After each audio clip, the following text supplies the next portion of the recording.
Welcome back to another Old World Fanatics YouTube video. I'm joined by Andrew as usual, but I've got two very special guests here, Paddy and Alex from 2 Plus Podcast. They didn't make it onto our collab episode when was that? About a month ago or something. So we had to get you guys on, but obviously it was too busy anyway. It was so busy. Well, you wouldn't have got any 6th of January or something. Yeah. It's impossible. So, no, but yeah, we're going to do another one of those Aussie ones maybe in a couple of months. But yeah, we just finished a tournament, the Old Hammer Summer Slam. We came down. You guys were obviously there. Alex, you were what do you call it? The official judge? Chief Adjudicator was my official. Right. That was my official title. Awesome. And obviously Paddy got one last go at the Wood Elves for the FAQ. Welcome guys. Anything you want to say to introduce yourself to the Old World Fanatics viewership? They probably know you. I think just thanks for having us. I mean, whether you guys want to admit it or not, you've become an institution, and I hope there were people fanning you or rubbing your feet during the event. Definitely Gomo, yeah. I saw Gomo over there with the palm leaves. I swear, I would like some information about how the hell I won Best Painted, because we didn't put a vote in. I have a little bit that, I can give you. Okay, so obviously it was the number 2 person. Yeah, Paddy was actually number 2, and as I said earlier, can be a default to cynic. I'm like, what? I mean, they're not bad painted, but they're not even bad. Well, we'll get it. Well, maybe we'll talk about that a little bit in terms of the Old Hammer, our experience, because I think that was the first time meeting you guys, first time being down that way, at least for me. We talked about this just before I hit record. Like, Andrew and I used to play a little bit in the 8th down. We went to the big events, and I think we used to go to Good Games, Chatswood, and I did some town hall ones. But I don't recall the number of one-dayers that are starting to pop up fairly regularly and fairly large. They're not just like 4 people turning up at a store. You're talking, well, what did we have at Old Hammer? It was 30, almost 30. I think 30. Couple dropped out to 28.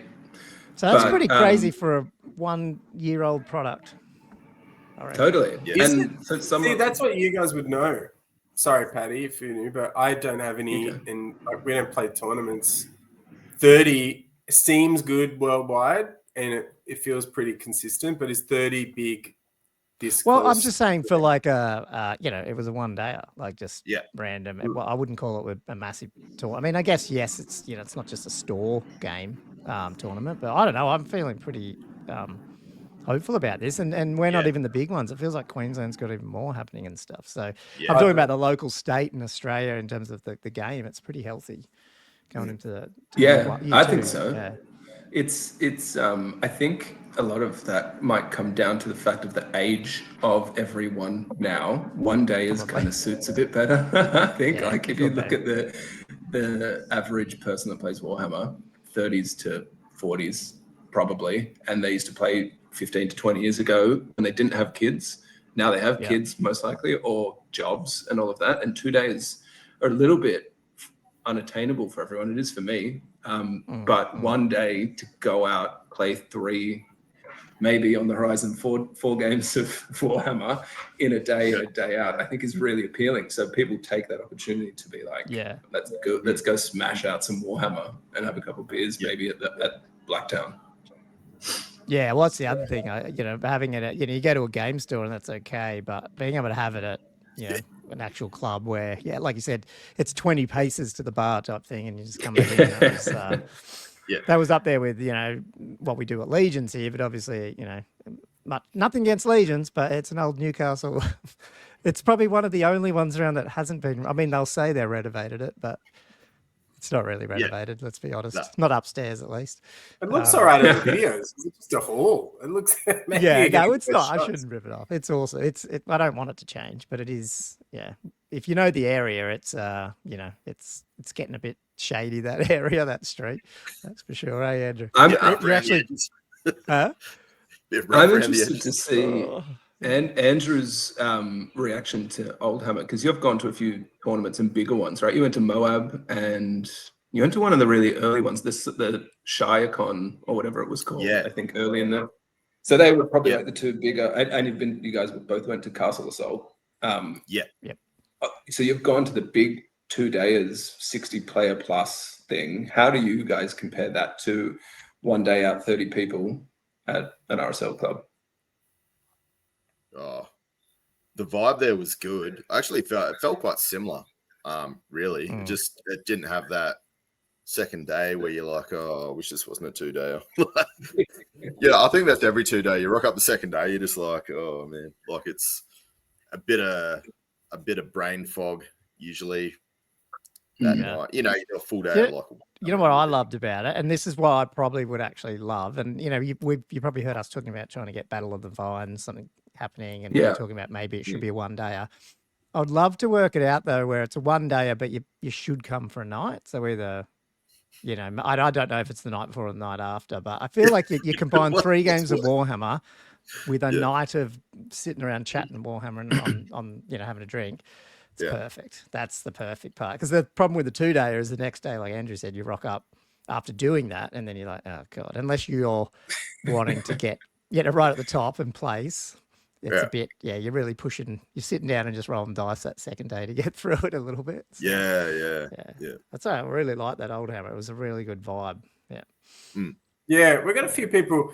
See, even then, it's the getting home at say 6 that matters a lot still. Like, I don't know whether it is. So I don't know what your analytics say, but for us, as Paddy said earlier, it's like men. I think there's one column in our thing. It says 35 to 44-year-old men, and that's it.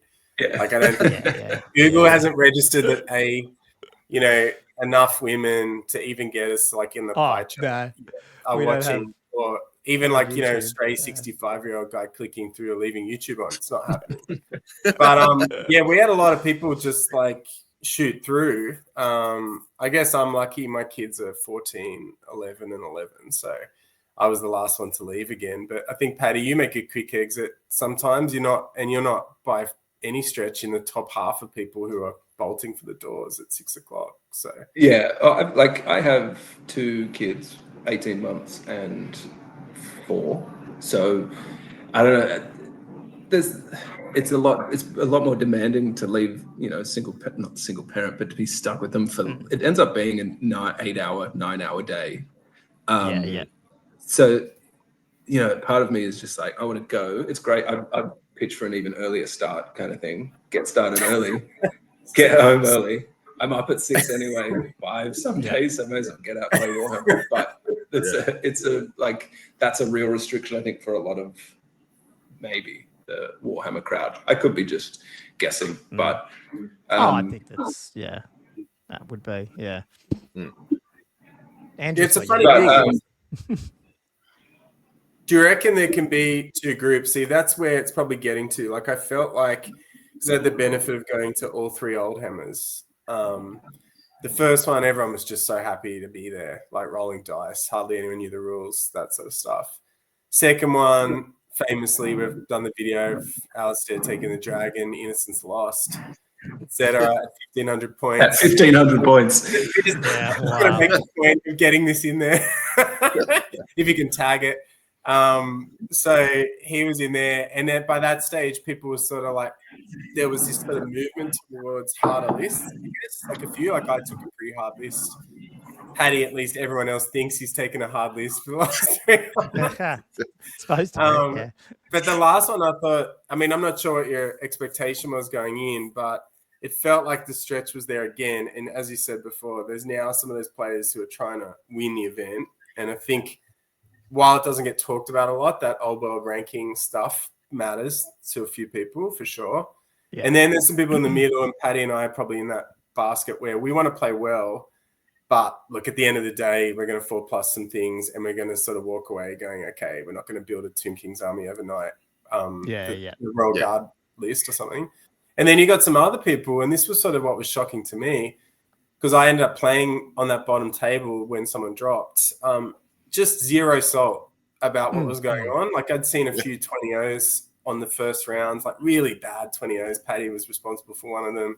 Simon absolutely railed the guy he was playing. And do you think, can he fit those 3 people together with the way these tournaments are going, or is it going to be difficult? Yeah. I mean, in my experience, especially with the once you get enough people at the tournaments, like in the 2 days, so if we can get that for one day or up to 30, 40 people, it probably doesn't matter. Like, because I think you just end up in that. If you're on the bottom tables, you end up on the bottom tables. And if you're in the mid tables, you end up there. That's what I feel. And I think the issue isn't so much people are going for hard lists. And we'll get to this probably later in the thing. Hopefully the game's fairly balanced, so you don't feel like you just have to take that one drag and one thing, and you can still play around and be competitive. I think that's more important than saying, let's make sure that we either have really competitive events or we have hobby events. I'd rather just let people bring mostly what they want, but hopefully the game's, balanced, if you know what I mean, as much as possible. Obviously we don't control it, but that's sort of my view. And I have noticed, I'll let Andrew jump in a minute, but I have noticed, I feel like we are more competitive than probably what it was a while back, like straight away. I don't know, like I haven't been to your events before, and I sort of just watching your videos and stuff, I felt like, these guys you just don't rock up with like something really soft. It seemed a bit serious. Yeah. Yeah. So I don't know if it was promoted that way or it was just I don't know. So yeah. But I think we saw. Yeah, we saw an elevation. Like, so there's been 3 old hammers. I went to 2 and 3. Alex went to all 3. And if like going back through the list of Old Hammer 1 to Old Hammer 2 to Old Hammer 3, each one has been a significant step up, like a significant step up. I think the Tomb King lists we saw last week were like, top percent meta lists. Yeah. Bretonias were maxed out exiles lists. I had, as best I could, a 1750 point pillar spam list. But I think there was like a good 10 out of the 30 lists which were like geared to come first. And then there was probably 15 out of the last 20 that were like, I'm here to play Warhammer. I want to play well and do well. I don't want to 0-3, but I'm not necessarily trying to 3-0. And then there was probably 5 guys at the bottom end that were like, I love my list. Yeah, or they were learning and they didn't bring. Yeah, they brought stuff and it is what. Yeah, no, I don't know what that is. I don't know if that's Warhammer. I don't know if we've got Warhammer Old World in 2025 with the internet, so that's just going to happen. Like it could be that. Whereas back in 6th, 7th, it's sort of with the volume versus 40k, it just wasn't there as much. But yeah, again, you enjoy it. You just enjoy it as long as. I don't know if it's not games. We've said this in our podcast. If it's Games Workshop the game's not in a bad state, so I don't want anyone to think that. But if it probably needs something soon, otherwise it will end up being you just need to take the poison spam, the stigma about it, the 2 big blocks of dwarves or whatever it is. You need to just take the 5 different archetypes out there if you want to sit at the top. Unless you are really good. If you're really good and you can play. Your own game, which there is people who do that, but you have to be. I think it's pretty. Look, I think the old world, the disparity between the good lists to the middle lists, I think is pretty vast. There are good players, sure, that can like close that gap and maybe edge out an 11-9 win. But I think there's like I don't have experience in 8th and 6th. My experience is literally playing in the garage with Alex when I was 10 to 12 years old. So I never played competitive Warhammer. I played video games a lot to like semi-competitive levels where there's meta involved and all of that. And there's, you build this archetype of character and you are the strongest if you don't make a mistake. And I think certain things like certain Bretonnia lists particularly and Tomb Kings are just a bit more geared to have the result in their favor. Definitely people can, bad plays and good plays come into it. The pilot makes a big difference, but for those 2 in particular, I'm finding it's a big gap. If you don't have a dragon in particular. Yeah. And that's what I mean. Like, I think if we don't see some of that change a little bit, then I think we'll run, especially now that obviously you alluded to this, the ranking sites up, we're seeing more international teams events. I doubt ETC or whatever comes up is going to turn around and go, that was run out of the book like that. They've never run it out of the book as far as I know. So if whatever they do, if that's the one that pops their head up first and does something, that chances are we'll see a community comp happen if it's not happening through Games Workshop. And do you I don't think know, it people doesn't are? mean it's good or bad, but yeah. Do you think players are ready for TO run comp that isn't like? I don't think anyone wants no dragons allowed or like no level 4s or whatever. But handicapping Swedish style comp just to level the playing field and penalize points wise. They can still win the strongest lists. But do you think that would be stomachable for the 1-year-old game, or is it too soon for that sort of stuff? Well, I'd go too soon. Yeah. The only thing I'd say is, again, it depends. In the US, when you saw what Blue did with, God, what was the event? I'm getting it. Las Vegas Open, yeah. No, he ran the, oh God, what was it? Oh. It was like back in June, and he had a really, like he had 2,500 points or something, but it was like Nova? Nova, yeah, Nova Open. Yeah, that was 2 pages. So that was, yeah. So that was a huge change. But I mean, they said 50, 60 people over us. So again, I know that's America. So I feel like Australia probably could do it, but maybe our size of population might not stomach it. So that's the only thing. So I think you could probably do it, but I think it can't be a 2-pager thing. It has to be like something slightly smaller. And like I've suggested on the other thing, like imagine if you just did 2K, but you just drop characters to 35% or something like that and just see what happens. Like real small changes and just go, will people put up with that? Maybe, I don't know. What did you think, Andrew? You said you don't think people are ready for it. We decided, like, for the event we're running on the 15th, we had a comp package ready to go. And it was only 4 things. So we'll keep it on the DL for the moment. But we then thought, you know what? Like, we were using some of these events as data because I sort of had the benefit of being in the setup for Oldhammer. And I just haven't run into someone I've seen one thing, I'm sure Michael won't mind me saying this, but Michael got some feedback from someone who said they weren't coming because of the way it was set up. That's the only negative thing I've heard anyone say about any of the events so far. Yeah. And even when they're getting trounced. Yeah, and I don't even know if that was comp related or maybe the 1750 mark, maybe even I think I know who you're talking about. It was sort of a grab bag of complaints. I don't think it was really entirely consistent, so I don't want to put too much shade. No, I know that's exactly right. So I don't know, but I mean, he had Michael had the benefit that it's not really his comp either, was it? It was just pretty much thrown to skulls. It was just obviously 1750, which makes it totally different again in terms of what you can take. So that's good comp. Like, you pretty much bring most of whatever you wanted. Wasn't super restrictive, and it felt like it belonged to a 1750 game. Like that was perfect comp for it. I thought it was really good. Actually, as much as I don't know why, I just want 2K or something like that. But having said that, the 1750 finished my games. I don't know what it was. It was nice to be able to. It felt a little bit more like 8th or 6th, where you could get through 6 turns pretty easily. But again, maybe it's also just playing quicker. It's hard to say. But we've done guys. Yeah, you go. I'll just say 1500. We were getting people not finish, and on the weekend, I think most rounds. I think one of the rounds had the first round only had one group go overtime, which is really unusual.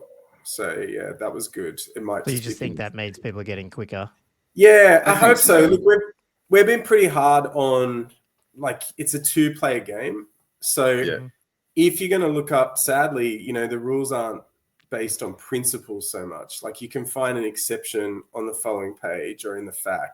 So you sort of got to give the person the benefit of the doubt, and that if you're going to grab the rule book for every time there's an issue, that's 2 minutes just to prove that you're right or wrong. And you've got to just let some things go. Yeah. Some people take 5 minutes and get hung up on things that aren't consequential. Like, I think you and I had the issue with the not being able to reform on an overrun, which had a clear answer, but we just didn't have it on the top of our heads. Yeah. And that sort of thing. Yeah, I found it this time around. I didn't have anyone sort of question any decision I made, and I probably got about 3 wrong overall. So it was good just to smooth things through, that you just got to play to keep it moving as well. And that some armies, particularly, like I think Paddy with Wood Elves, you're sort of winning on turn 5, turn 6 a lot of the time. You sort of owe it to your opponent to get wins. Yeah. I know. Yeah, you got to finish games in Old World. I think I play Wood Elves, and you're right. I tend to, if I win or even if I lose, it tends to happen on definitely not turn 1 and 2. Movement, you can stuff up. Yeah, you can stuff up, but you can correct those mistakes on turn 3 and 4. But 4, 5, 6 is when games I found are decided. So if you're robbing your matchup of that point, then I don't think you're getting the full experience, because you end up with a draw where no one's satisfied, or someone's like cleared all your chaff, gotten a head start, you're starting to chip away, and then you don't catch up, even though you may have with one more turn. I think a lot of people are speeding up naturally, though. Like a year ago, when Alex and I first played that Empire Lizardmen game, I went over to Alex's house, and Alex lives about an hour away. I think we started playing at 8 p.m. and I left his house at like 1:30 or something, and we only got to turn 4.5. And I was like, I gotta go. First one was like that, went for ages. Classic. You won though. You would have driven home on a cloud, Paddy. After I did. Yeah, it was great. Yeah. Did you guys? So as you mentioned, it was 1750 Throne of Skulls, which meant mainly the two things: 25% character points on one character, and then no level 4 at 1750. How did you guys feel the game played without a level 4? Well, I mean, my view of it probably speeds the gameplay up, because you have left spells. So there just happened to be a lot of people who just had a level 3. There was a few people who had. I don't know what that full stats breakdown was, but it didn't feel like a lot of people had a level 3 and a level 2, unless you were like Tomb Kings and all that sort of stuff. So that might be, maybe I just didn't run into them, but it just feel like with 3 spells and maybe a bound spell, there's 1 or 2 spells going off in that turn. It just sped it up. I think that's Magic's always been. I think whether or not you got a magic phase or you just got magic spells like we do in Old World, it's one of the things that does slow the game down, because it's one of the ones that people go, oh, right, do I throw 3 dice? Back in 8th, it was always like, fart ass around with how many dice you're going to throw. At least now you just roll 2d6. Now it's a little bit more, do I cast this over here? And at least when you have less spells, you don't have it just sort of speeds it up. So it was good. I didn't mind it. It was pretty, it was fun. Yeah. I think like it definitely felt, I like that feel. Like maybe having an extra spell would be good, but I like the feel of just having +3. Against a +2, like it still matters. But yeah, you don't feel it as much as having like that +2 for like a level against 4. A level 4, yeah. Like it's. I like that feel of it. It felt good. Yeah, and that was definitely one of the things feels. People.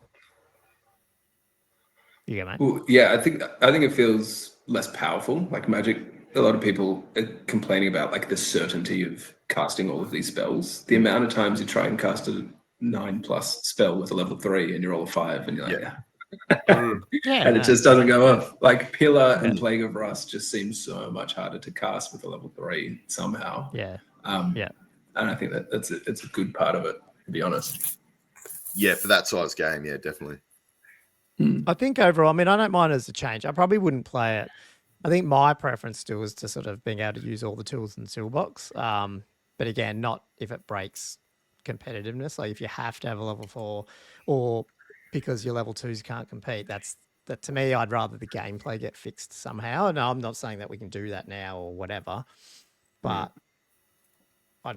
that's just my preference to play. I'd rather, I don't even know why 2K. It's just because it just seems to be the one that people are playing for. But the other thing I would say about just game size and stuff is, once you start seeing some of those international events and even our masters and stuff, and then they sort of gravitate around a particular point level, I think you'll see more people wanting those events at those levels, just because at least they get chances to play at it. You know what I mean? Like if you have a lot of 1750s, but everyone's the tournaments, the ranking ones are 2400 or something, that's where the community starts getting a bit weird. But right now, it doesn't really matter. It's good for the variety. So I think 2000 in Sydney anyway. Like we were talking about 1500. Like I love 1500. But I think 2000 is where it's going to be. So when this was 1750, I think Michael sort of wanted 1999 for theirs, but we just said, look, I'd done a lot of talking to people and they wanted 2000. So we're just running 2000 flat, no comp. And in the background, like on our Discord, people are just going all out for this, it sounds like. Like how many pegs can they print in time? But yeah, I know it's going to be interesting, but that'll be the run up. And then it sounds like today that this event on March 1st, they're going to run 2000, and that'll be interesting in the backdrop with CanCon at 2400, which, you know, there's competitive plays going, but from what I can see on Facebook, it's a lot of like, get your giant rat out, army dusted off for the once a year. Like it's a bit more thematic, some of the lists. So it'll be interesting to see what people. There's not a lot of Sydney guys going. Fascinatingly, I don't know. It's the same with card games that we never used to go down. Well, I think the whole. I mean, unfortunately, like we were there. Like I helped run it last year for 6, and like I was definitely wrong with this prediction, and I forgot my daughter's 18th was on, so there's no way I was going. But I was like, oh, we're gonna get 200 next year. Like, Old World's out, everyone's excited, and then on top of that, obviously it's just a different format, and they've tried something, 3 days, and there's no way you're getting. You guys can't even get to a 2-day very well. There's no way you're getting to a 3. So I feel like it's good to see people try stuff, and I've got no issue with the TOs trying it, but I feel like maybe that's not 100% the right choice, and that's why you've got like what's the one in Adelaide, same time took off. So there's a bit of competition. Generally, that wasn't a thing, and CanCon was the big one, so you didn't really have competition there, but it's the first year. It'll come out in the wash at some point. So. Yeah. I think that it's going well for us, but it looks like across the board. Did you think big people who've been at other tournaments, that commitment to the terrain and things mattered, or do you think that's comparable to what's out there? Nah, it was probably the best one I've seen so far. I mean, I know Legions can do probably half their tables pretty good, and it's getting better it was getting better up until 8th, and then the whole thing went weird, and then I think, last year's was not too bad, but probably half the tables are a bit average, you reckon, Andrew? And then there's some really good ones. Like Kendall's really trying to get more printed terrain, and each year it seems to get a bit better.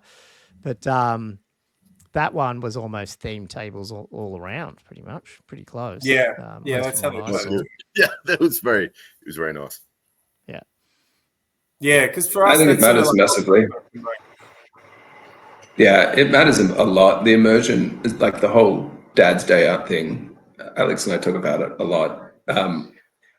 You want to go play and be involved in the game and kind of not be lost in the game, but you want it to feel like a fantasy game. And so the thing I love about Oldhammer is that quality of terrain. I don't love, Gummo, like you, the square-based setups, but I understand it's like necessity probably at big tournaments, especially TOs that are trying not to have a sweaty day and, set up different tables every time or whatever. And then I quite like the idea of having different terrain on each table and using it, but I totally understand the square-based method. But being able to look at the terrain and it matching the board and the hill and the buildings look like a set kind of thing, it just makes the game so much more enjoyable.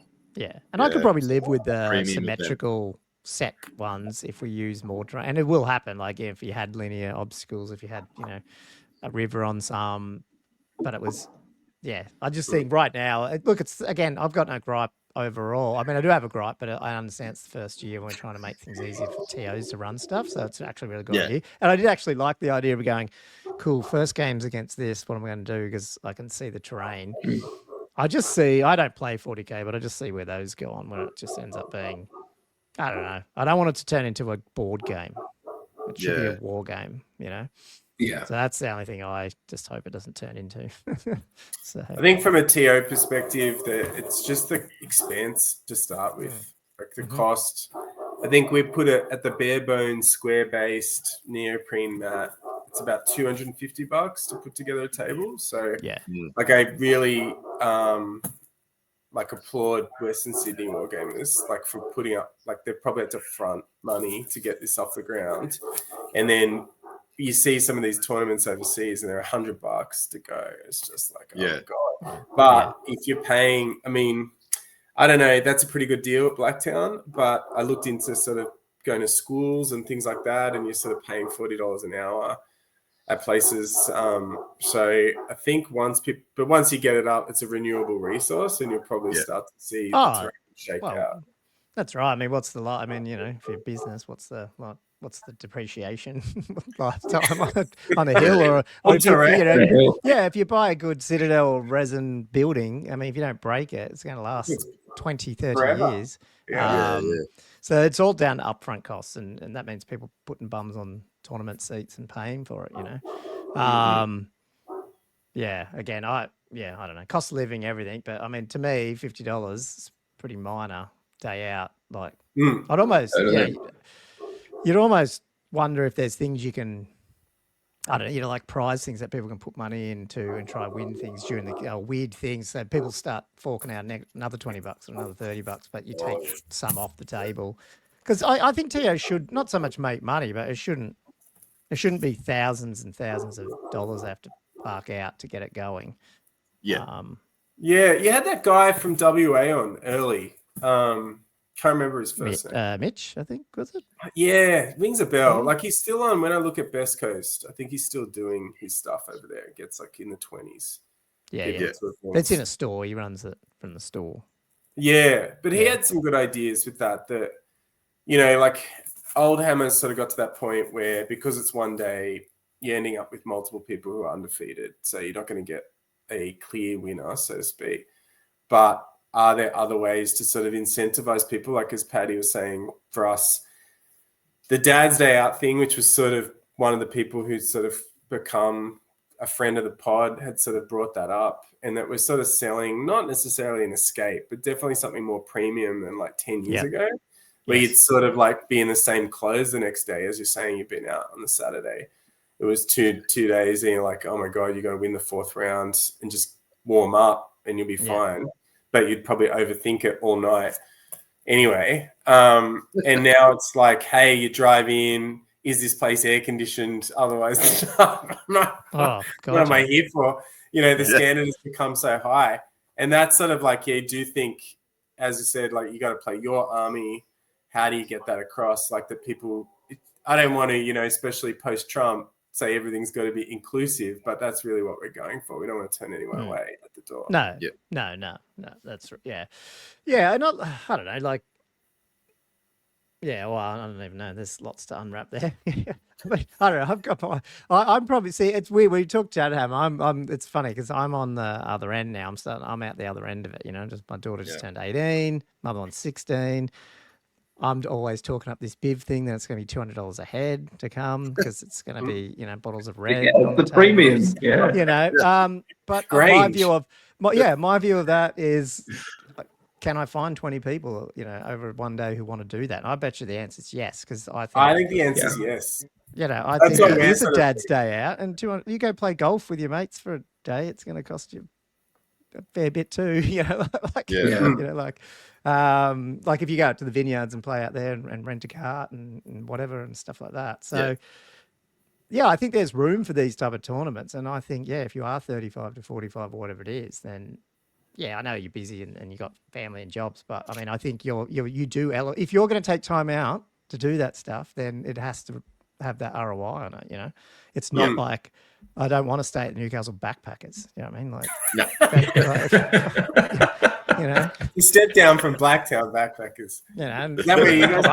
I've got my own controversial views of traveling in your 20s. I think you should be working and then travel now. Kids are 18. Yeah, right. That won't get. It's controversial, but I don't know. I just think there's room for it, and it's going to be fun. Like, so we'll have the cheapy ones, we'll have the good ones, have the big 2-dayers. I don't know. Looking at old world rankings, man, there's tournaments every weekend almost. It's like crazy. So, Are you planning that this year? Did you mention? I think you mentioned earlier in one of your episodes. It's next year. Is that what it is? 2025? You're planning it, or are you trying to rush it in? Well, if you did 20 I was the one who originally said this year. Then I sort of went, it's going to probably have to be next, like the year after. And then Andrew went, hang on, aren't we doing it this year? So I think it will be. I think on board too.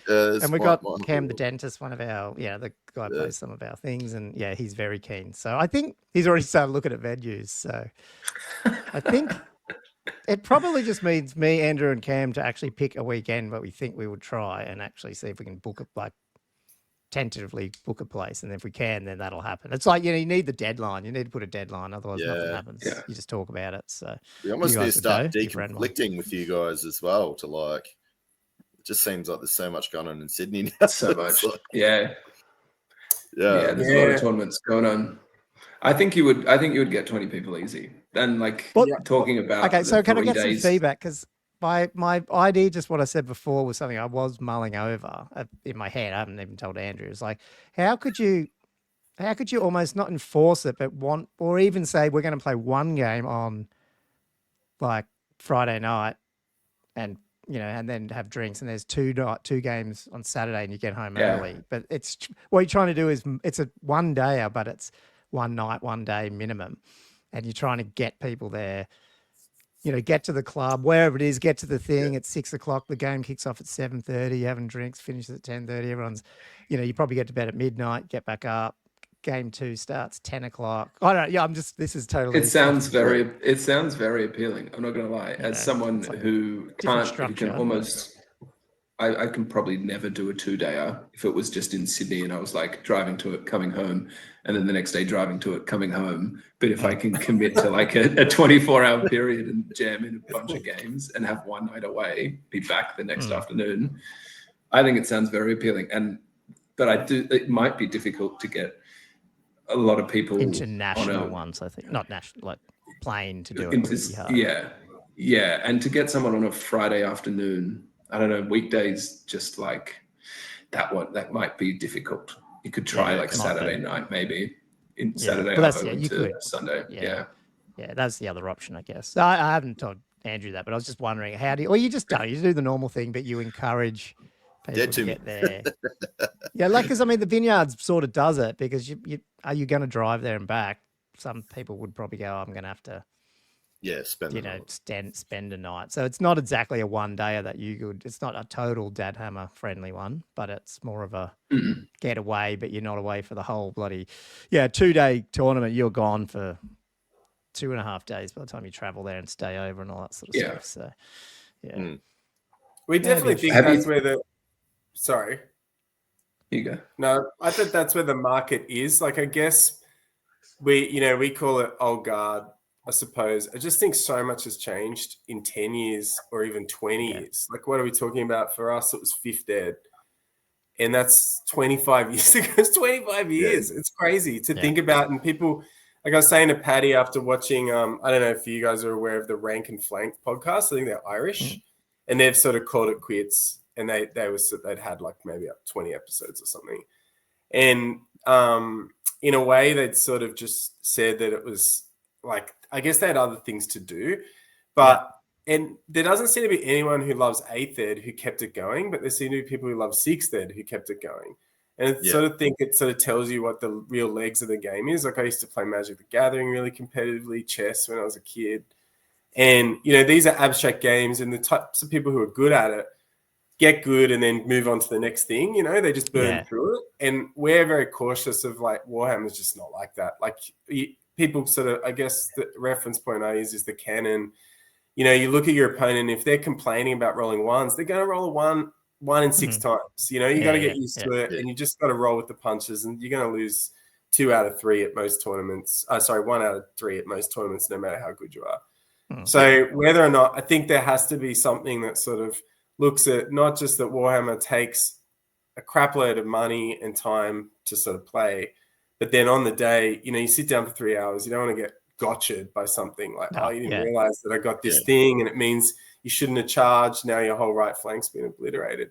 So I think it's catering to those people who, I don't know, 10 years ago you would have played and sort of copped it. I should have read more about that, or next time I'll bring that thing. And now you're like, I don't know if I want to do that again, like if I'm just going to get into this sort of game. So I think there are people, though, who are willing to just say, I do want to bring 20 men-at-arms. I do want to sort of play with a lord on a horse for a change.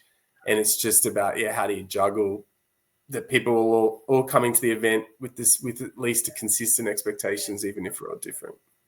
Yeah, well, I know. The one, like, I know, I think it feels like the general, like, what people say is, your army needs to be interactive and, blah, blah, blah. Yeah. But yeah, it is very much a fairly token statement because you still have, like I said, Paddy, you took those Wood Elves, which technically is not interactive. And I know at Castle Salt, there was a few like that and it still there wasn't many rejected as far as I know, which is fine. I got no problem with it, but you're right. Like, how do you actually set that? Yeah. What are we expecting here and make sure everyone still comes in happy, I guess. I don't know. Yeah. Actually, I do know. Make the train good, have fun. You're rolling dice, drink beer. It's not really about the game. And again, there's going to be 10 of them who are about it. They're going to be you might run into one of them, but you won't run into two because they'll be past you. So I don't know. I don't know. I think like most people going into a tournament are realists. Like it is a competitive event to some degree. I know sometimes you play somebody and they might get a bit upset just because the dice didn't go their way or something like that. I think everybody has those moments. But I don't know. I've never really seen anybody have a full dummy spit or anything like that. I mean, it's just like one of those things. I think we're kind of in a good space to a certain degree without putting too much comp in there and worried about getting. Like, to me, if somebody's not going to come back because they didn't win a couple of games at a tournament that they're only new to, like it's kind of like one of those things for me. I'm like, well, would they go to any event then? If they're going to go to 40K, you're going to get spanked at 40K as well. Like if I went to 40K, I'd be absolutely smashed. I think I don't know if this is true, but let me know. But I feel like if you as the painting stuff becomes more of a again, you don't want to turn anyone away, but at the same time, if you go on a wave, spend all this money, you don't want to sit across from plastic. And I feel like that's a barrier. I had one coat. Yeah, come on, stop judging. But that's a barrier to entry to people who are just trying to keep metaing because they have to actually, what I mean? Like you got to actually, so you get all these people who majority care about the army they've had, and it's more than just rocking up to that tournament. It's all the time they've spent doing it and building and painting it. So it's harder for them to not enjoy it anyway, even if they get ruffle stomped, I guess. You would hope. That's my theory on it. I think I'd rather get smashed by a good-looking army than have a bad game against a plastic or like a close game against a plastic army. Yeah, no, totally. And especially with like a plastic meta army that that they've just like gone out board or printed just so that they Yeah, well, in this day of age, with 3D prints is even worse, isn't it? Because you could do that, but then that's why we need to probably start, levering that up a bit, but conscious of, that you don't want to also stop anyone coming if they do want to try their first army and it's not all painted. And maybe that's what you do. You just go, well, you just can't. You can't podium. Like they did at Oldhammer. That was great. It was awesome. Maybe you've got a massive, dint to the score straight away. Whatever it is. We're doing 5 battle points. People said go 10, and we just thought 10 was 3 rounds, 60 max. 10's a lot, but we did 5 for the next one. That you start 5 down, and we're giving 1 to finish on time, 1 each, just to sort of keep it moving. Because I think that sort of no break between the 2 rounds was, I think it was just a quirk. It shouldn't have happened, but it's exhausting. It does just fry you to play. Like I can't back it up anymore. I couldn't come back and do game 4, game 5 the next day that hard. Maybe we got to start playing something easier. But it's rough. It is. Yeah. There was a lot of sweaty. Like from my end, you can see a lot of people sweating in game 3. Paddy, you had the sweaty game too. I basically my game 2. There's a photo of me reclining, just eyes closed, rubbing my head. I spent 2.5 hours. Is there photos? They'll be in the chat. I don't know if that one's been shared. It's a private. But I spent 2.5 hours running away from lizardmen. Like literally, we finished on 2.5 hours with a Kana sword, 2 ancient stegs with burning alignments. I think there was 4 fireballs, and and my guys just combust to fire. Yeah, and then there was no break, and I had to go and play against 9 Pegasus. I was just I couldn't do it. I definitely got broken in that third game, I lost all the strategic Yeah. mind. I It was was there with terrible. you. Yeah. I was there with you, Paddy. I had no idea. I'm just like, I'm just gonna go up the center. I had no strategic idea of anything. It's funny when your brain just shuts down. I It was just just goes, like, nah. I was terrible. And you go, I know how to push models and roll dice. That's about it. Yeah, that's why I'm giving What up. did I'm your giving daughter up say, the wood Paddy, elves when for you the said future. when Yeah. you came home? Did she say, "Were you winning, Dad?" You said, "Yep, I finally got him." I finally got Finally him. I beat the finally lizard beat the men. lizardmen. The lizardmen have plagued me for bloody 9 months with their poison and fireballs, and I finally beat them. She was jumping like that. Yeah. Yeah. Great It dad. was good times. But the other member of your podcast, Josh, is going to CanCon, right? Yeah, And so he couldn't make it tonight because I'm guessing he's either on the way or something. I don't that's know. this weekend, So- yeah, of course. Did the lists come out? Because I asked him and they Still hadn't don't come have out lists. Yeah. yet. Did you say they were out on No lists. Facebook, Alex? No, just seeing people post their stuff, but I'll have a look. Ah. Like we can look at Best Coast Yeah. and see if we've published them. I think Josh is a bit confused with what's Oh, going yeah, I on. didn't look at that. My best case got canned this week. I need to try to chase that I'd up. imagine it might be in there. Anyway. Because But he might not Josh make is going, he's kind of scaling back. I think, from memory on one of your episodes, he was like, I'm either going to take the Green Knight or a crap load of pegs, but I won't take both. And where did he end up with? Green Knight and no just, peg. no pegs. Everything's on No horses. pegs. Hectic. Love it. Yeah. Love it. Josh is he- pretty good. It wouldn't surprise me if he gets up there. I don't feel podium because there's quite a few people going on, but I reckon he'll be up It's there. 2,400 points, so there is going to be some filth at the top. Yeah. And he hasn't played a lot. I think he's only played a couple of games, so that's probably where he might be a bit disadvantaged. But other than that, he's usually always up there. Because he's one of the ones that's held on to 6th edition, right? And again, I know nothing about 6th edition in terms of game state, but what are his reasons for hanging on to 6th? And I presume he played 8th, but went back to 6th again. I think, I don't know, Andrew, what do you reckon? I'll let you answer. I thought you would have been more. Too. Oh, yeah, a little bit. Yeah. So I thought you guys might have discussed this a bit more, being the TOs for the 6th tournament. But oh no. No, I think my understanding is it's just that thing that he wanted to play a bit more. He's played it when he was younger, and then obviously it seems like there's a strong following of 6, especially down Melbourne way, because obviously CanCon was 6th. Going last year and the year before, wasn't it? So it seems like that's the outside of 8th when 8th died, and then 9th age sort of died. To a certain degree, it just seemed like 6th was revived, and there was a bit of a renaissance with the 6th scene.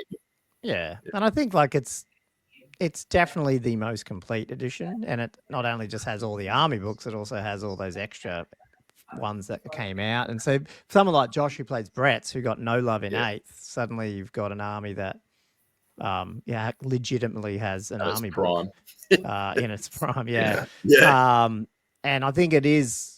I mean, you just look at it and you talk to see Tumas, whatever his name is, Piran, talk about it. Like it was probably the pinnacle of people who gave a shit, and the corporation hadn't totally destroyed it yet. And so it was actually built. The actual 6ed game still is a bit wonky. Like 8th was the best tournament game, but when you add it all together, I think 6 just ends up still being the more, it's pretty much, you don't look at a particular army or list and go, oh, they're going to win the event, where that's probably not so much true in 8th. You could probably look at it and go, oh, there's certain armies that dominated, like Chaos and stuff, and there's certain ones that and High Elves and stuff. So that's probably why people went back to it a bit more than 8th. I do say there is certain regions that did keep up the 8th. I mean, there's bunches in London that did, and then obviously, the whole Mountain Miniatures, he was pushing 8th for years until he expanded further. So I think, I don't know. I think those 2 editions are probably the most played, and then obviously Old World's come along. So yeah. But you guys, like Alex and Paddy, you were both 5th through and through, basically. Yeah, well, we didn't. Alex was more of the player. Yeah, so we would have just mucked around, and it would have been between 4th and 5th when we were kids. We were Yeah, playing, just like, but very much, and that's what's really interesting now, is like in that era, you know, you dreamed about having armies, and you sort of like, you know, like we talk about how Techless and our other brother Jem, who's sort of he'll never show his face on an internet page. He painted up a rock that he found in the garden. Yeah. So he painted it and dry brushed it. And so every game we played, the rock would be this like feature of the game. And we had a green board. I think Bunnings was new in the 90s. Get the actual thing. Yeah. Green board, sloshed it on, Techless, 8 skeletons, Vampire Lord. And we did it that way. And so you read White Dwarf, like, oh my God, like Gav Thorpe, how can he ever win a game? I reckon that's a YouTube channel. We just pick a White Dwarf article and go through it with everyone who understands that so edition. Good. Yeah, probably like you know not what edition, happens. That's where Chaos got their run into. But then like I sort of joined. I played Magic or card games really competitively early 2000s, and then became part of Good Games actually when that started, and went to Melbourne and played a bit down there. So even Hampton, that area, like we were in that south east Melbourne, but like I played Warhammer then down there, or just games casually. I didn't play tournaments, and so I knew the rules, and I built armies. I built a lot of armies. Like I was getting wholesale rates working for a store, so I just built vampires, like 5,000 point armies and stuff. But War Machine, like at the time, Warhammer, and this is what people I think forget. Like we look with rose-tinted glasses. It was dying for so long. Like the commercial case for the game, like GW were just open about it. You know, they'd floated really early, and they were just saying this game's garbage. Like 40K's making money hand over fist, as someone said on the weekend. Black Undercoat's selling more than Warhammer.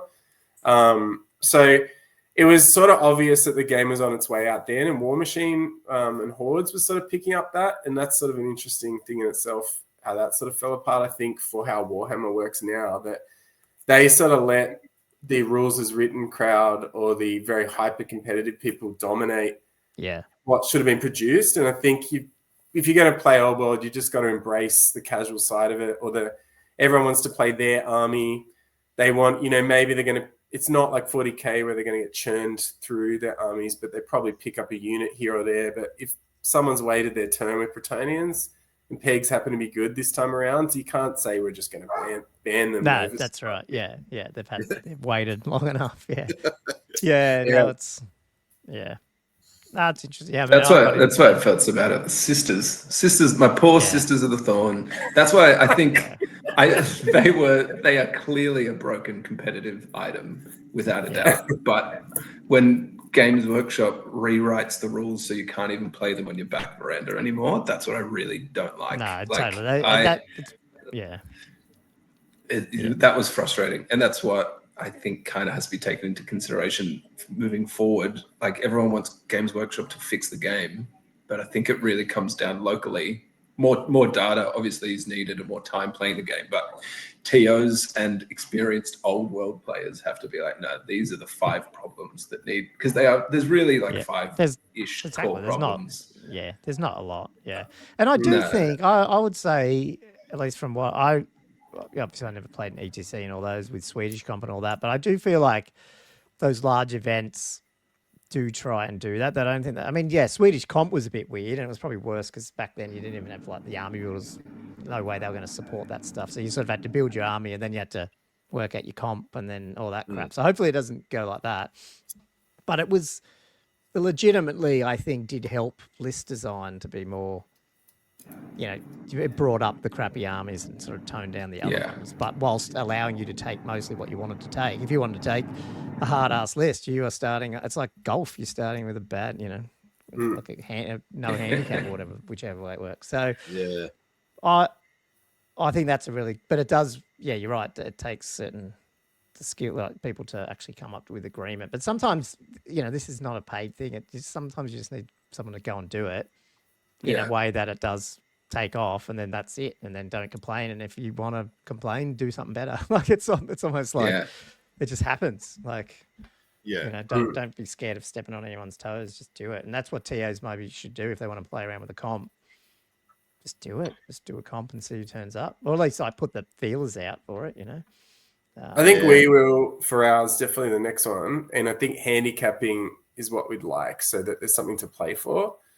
And it's just about whether that's going to be a handicap.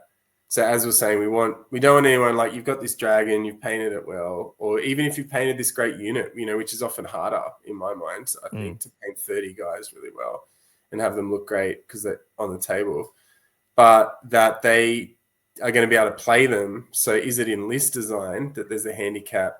Because I do think these sort of Death Star units are almost as bad as the dragons. Like you just sort of now you just put everything in the same unit, give it all the buffs that can get like magic resistance 2 or the banner, and then plonk it down. And the game, how it's different, there's some sneaky things that I think are being underrated. Like the base size thing actually makes the game smaller on the table. So you're just adding about 10 inches so that what used to feel like a bigger game on a 6x4 is actually smaller, which I don't think is talked about a lot. But also on top of that you get like this, like I suppose the big unit, it's so hard to kill things in this edition, and those things like for Vigo are fun. Like when you play combat armies and you're just rolling dice all night, it's such great fun, but you have no idea what's going to happen after turn 4 because they go pivot, center to center for Vigo. It's all over the joint. And I think that's what is like when you're facing now, like people are saying infantry's crap. And when we talked about in real life versus in person, there is no way that a toughness 4 unit with 4+ armor saves and stubborn is crap anymore. Like it's really, you just can't kill it at a certain point. It's got too many, it's got too much, too many points in it. You might kill 8 guys on the turn. They bounce back through a random unit behind you put some, can't get to it. You don't get any points unless it's you don't get any points. So that's what we brought this up right at the beginning. Yeah, we were like, man, Death Star is going to be the thing, and then obviously they weren't, but they are, you know, in a way, you know. And I think the dragon is still worse in that the dragon chooses, so you can just say, "Oh, it's 10-10. I'm just not going to charge you." Yeah, but it is getting that on the weekend, and maybe that's why the games were faster. There were these big units, and what do? You can throw everything into it, and you still can't take it down. So I think that, something like along those lines about restrictions on just the size of things is probably the most general thing to do. Yeah. No, I agree. Like that's the thing. That I mean, I know you probably don't want to, tell us your ones, but I think that's what we'll probably do in a future episode with Old World. Is just come up with a couple. I've got. I'm happy to do it. It was more like we're sort of probably going to go in a different direction anyway. We're going to look at an April date. But for us, I mean, I don't know, Paddy, if you would agree. I think you've got minor disagreements, but I think that I would probably go to 20%. I think that character or unit is the issue. I think multi-wards bother me more than you, Paddy. Like, I think multi-saves. No, I hate multi-saves. I think, but I think what the caveat is high toughness multi-saves. So, like for example, one of the comp ideas that we're considering is if you have 2 saves, there's 2 ways we're thinking about doing it. You get a penalty in points wise, or you can only choose your best one. And if you decide to use 2, then you give your opponent like a battle point or something like that, and you just have to keep a tally. I know it sounds tedious, but people just won't do it. But I don't think it's such an issue for, say, Eternal Guard, who are toughness 3, and you have a Spellweaver who casts Earthen Ramparts on them that gives them a 5-up regular save and a 5-up normal ward save, compared to a dragon that has 2-up, 5-up, 5-up on toughness 6. Yeah. That's where, like, once you get above... But you could say you just can't have more than 2 saves, that you choose whatever. Yeah. But that's including, like, if you've got a 4-up save and it's wiped out through AP, that's still a save. You just didn't get it. Like, I reckon that's, you know. But you used to have to choose...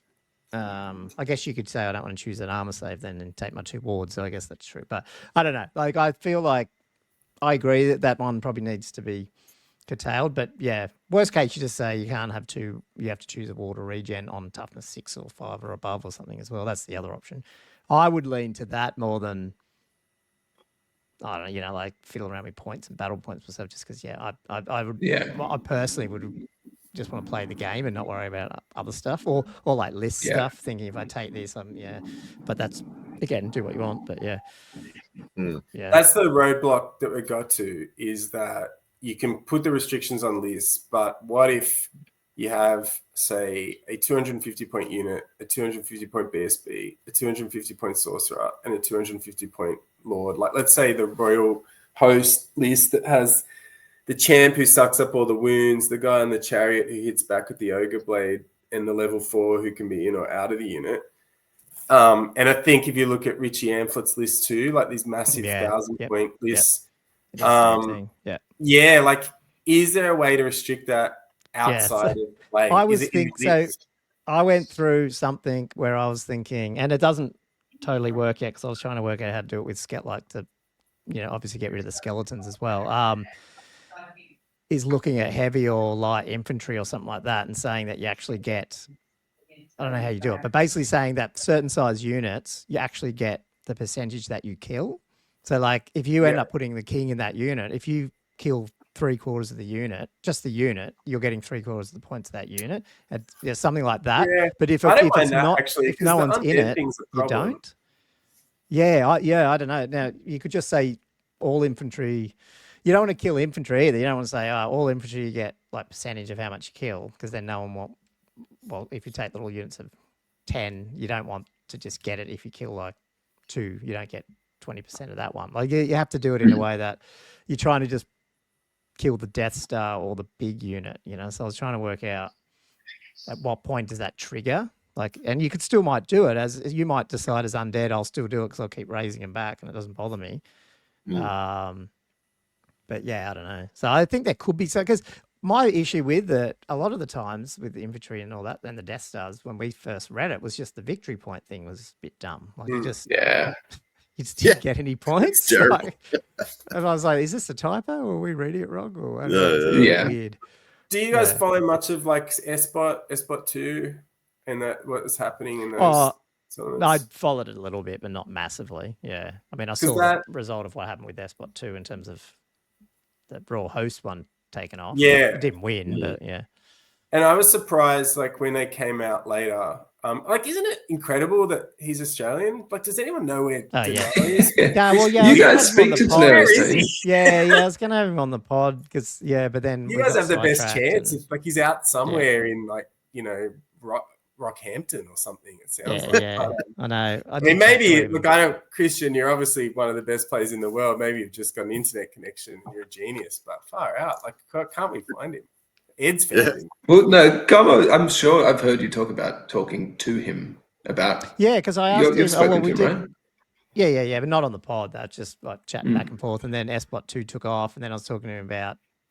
Well, I didn't realize he made that initial Tomb King list, and then basically it got leaked, and then the other two took it over in the UK.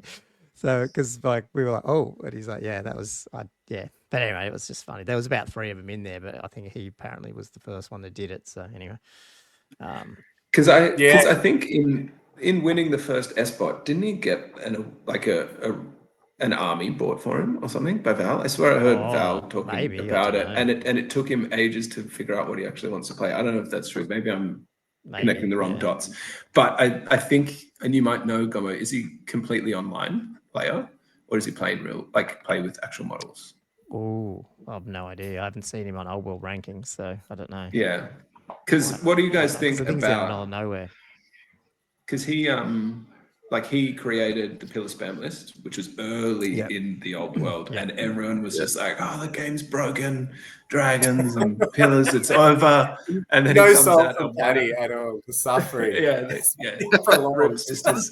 but like and you've said this on your pod, you haven't actually seen that in real life a lot, the pillar spam thing.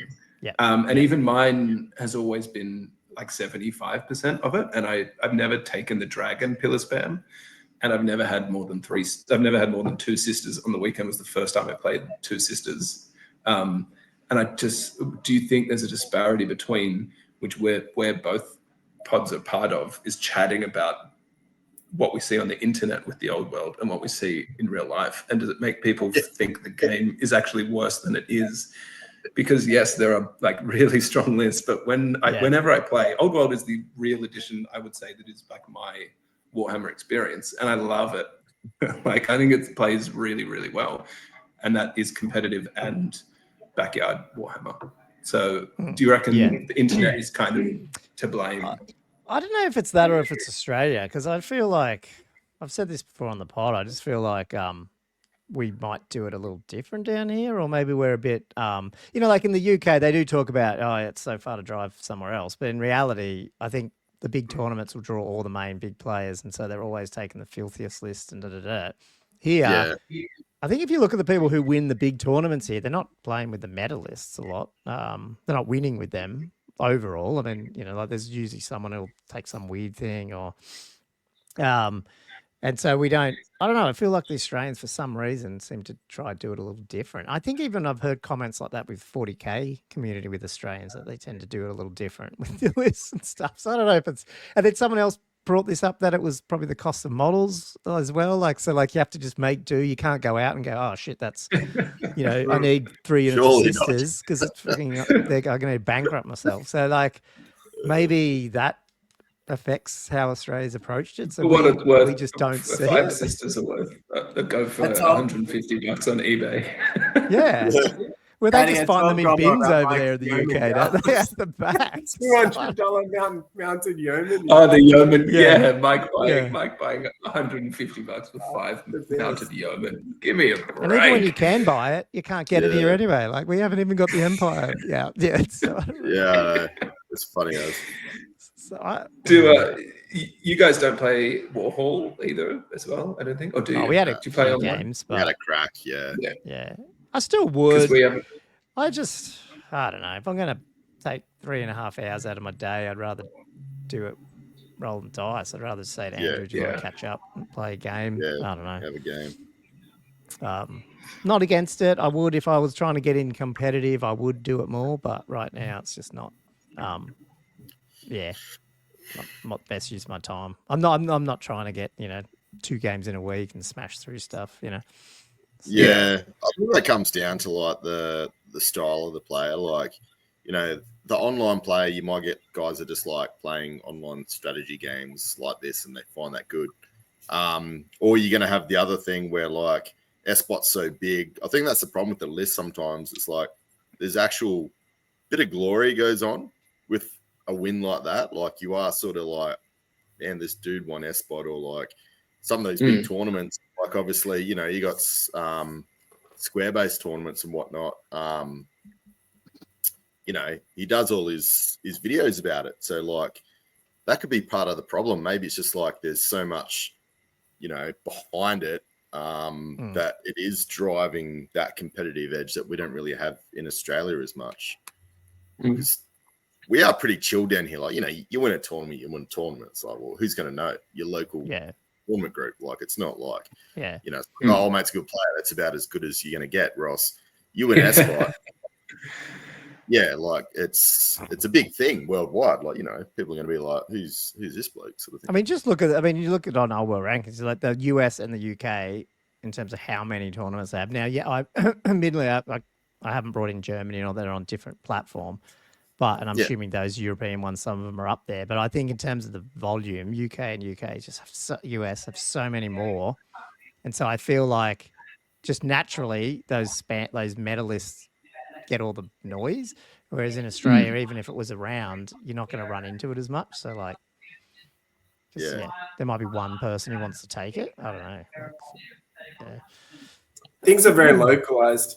So you get, like, we could have said, those strange spike in Chaos Dwarves locally. Yeah. And then the fact that, like, Paddy and I were talking about I'm running a medalist, sorry.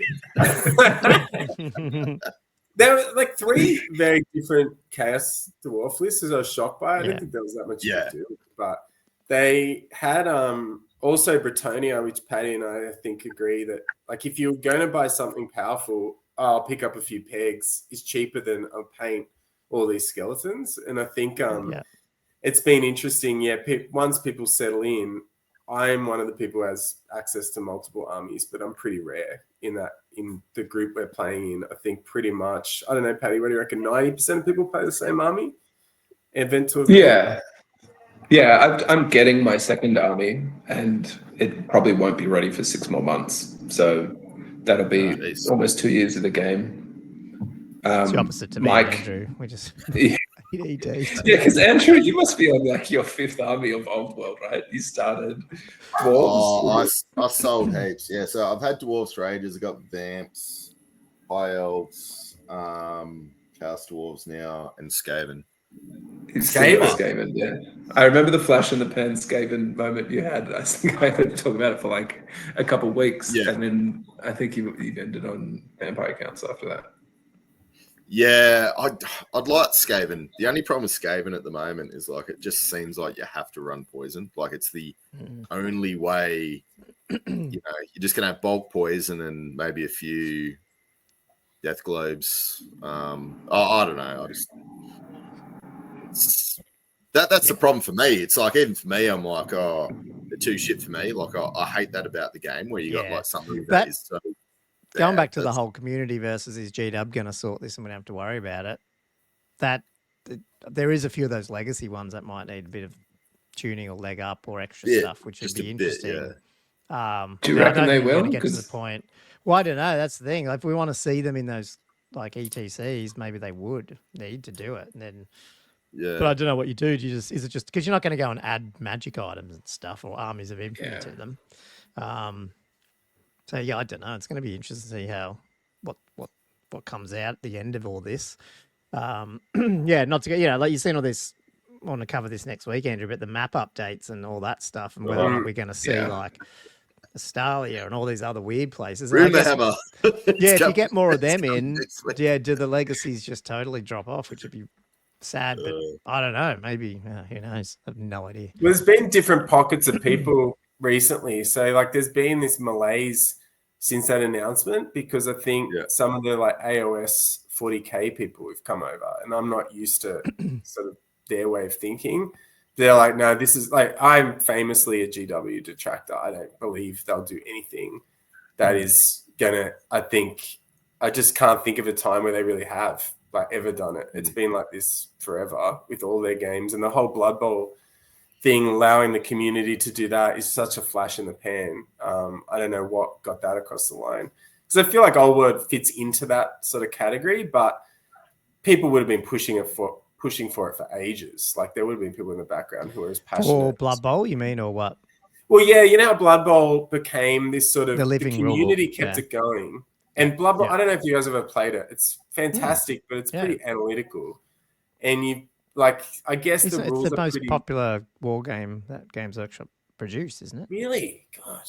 Like the one in Melbourne the other day was 200-300 people playing it, I think, because I had a friend go there play it. It was pretty big. Yeah.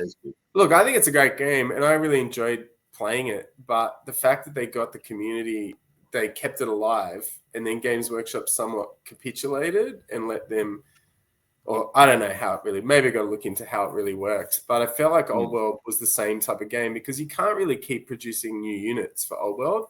I feel like that's part of the problem with infantry is, you started with the High Elf Spearman, and ever since then, everything's sort of compared to that and has to sort of differentiate itself until you end up with like a strength 4, toughness 4 thing down the line. But yeah, it would be interesting to see that after that announcement, plenty of people are sort of in this, they're not, legacy is done.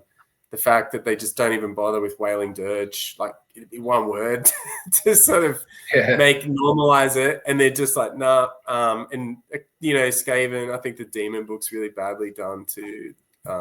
It just feels like that. Also that little tidbit about Las Vegas, them offering to support it. But if they banned legacy armies from coming or something. I don't know if that was... I didn't hear that, but I mean, it doesn't... I heard that rumor, yeah. It's definitely rumor only. I can't say it's for sure, but there was some talk in the background that's what they're stepping up. So we'll see, I suppose. Yeah, I mean, there would be Skulls some... comes up soon. That's GW only, so... Yeah, there's some... I don't know. I'm not... Yeah, I don't... Like, they've got to... Whatever reason, they're keeping them separate at the moment, but that doesn't mean down the track might change, but I just feel like, that maybe they are.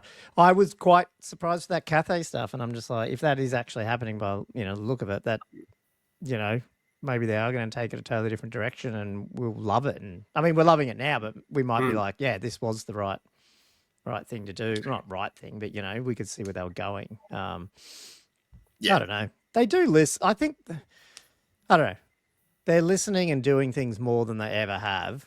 It just takes them a long time, to do anything. That's the issue. But I think it actually probably is legitimately does take a long time. When you even just looking through, say, the Empire Journal or whatever, and you see all the photography and the painting, it's like, yeah, it probably does take a fair bit of, they've got 300 people working in the studio, but that's everyone. How many are actual painters and, you just said, Paddy, you're only getting onto your second army. It takes a while to paint this shit to a standard that then you got to put it in photos, and then you got to move it, and then and not only that, you look at the scenery. It's not actually just all off the shelf. They're making shit as well for all the scenic shots and all that, and then setting it up and taking that'd take a week just to do a couple of shots, and then if you try and put that over 14 armies and then all the other games they got, I could see why things take so long to do.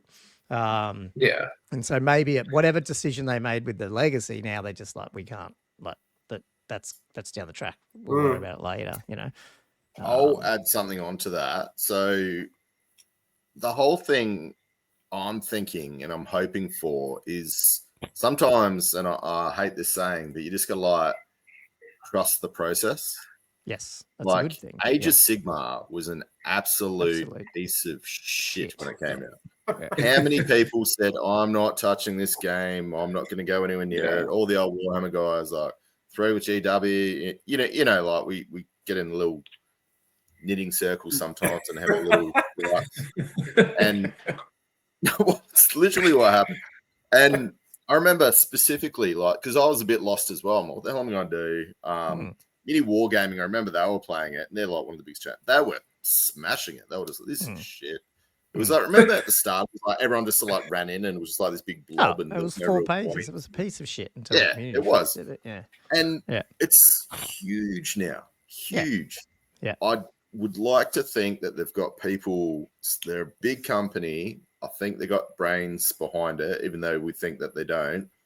I'd like to think that give it an appropriate amount of time, we're going to have more armies, and it's going to be a lot bigger than what it is now. And people are going to be like this.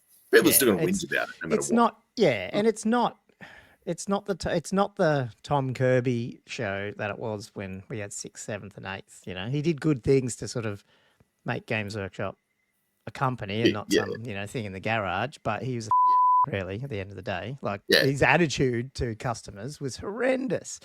It was like Alan Joyce for Qantas, but for GW, it was the same. Yeah, and so now you've got you can see that's why their share price is through the roof, is because they've actually listened to people. It just isn't the listening that we always want, but I think, and I'm not trying to hold them up as perfect either. They are obviously do dumb stuff, but they're not. You don't get to that size and not know what you're doing, and you are going to sell if you're going to sell things and people are going to buy it.